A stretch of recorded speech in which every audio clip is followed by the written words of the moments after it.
we're at the point in history where there's a lot of things going wrong at the same time. Deglobalization, American isolationism, European fractures, the Chinese fall. They all come together in about the same 10-year period. Everything is going wrong, and all of these routes are going to be in some degree of danger. Here you've got a number of countries with limited naval reach, but missiles and jets and drones would have no problem closing the Strait of Hormuz.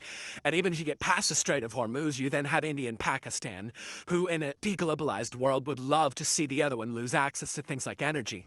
And so I can see any number of scenarios where Iran or Pakistan or India or Saudi Arabia or even the United Arab Emirates find it in their interest, at least for periods of time, to close that entire route down. And that's 20 million barrels a day of crude that can no longer make it to market. It would have catastrophic impacts for everyone further east, most notably Japan, Korea, Taiwan, and especially China, which uses more than the other three put together.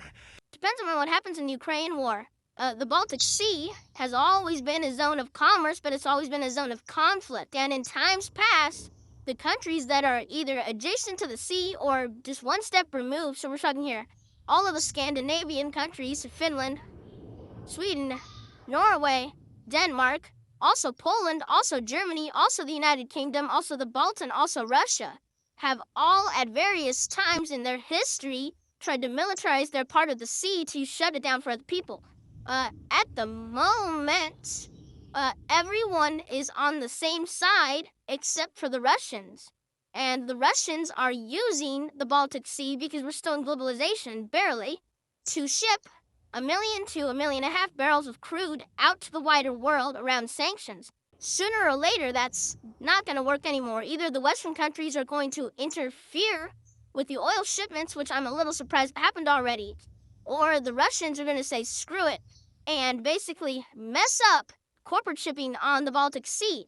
One way or another, this is likely to happen. The question is, how long can it last? If Russia does well in Ukraine, it can last a long time, because you don't need to be able to poke out all that much.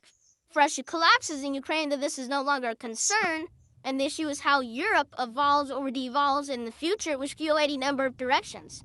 So, Middle East shipments, most notably through Hormuz, look really bad. Red Sea's not much better. Baltic has something to keep an eye on, but there's reason for hope. And then Southeast Asia, that'll only break if things go really horribly bad.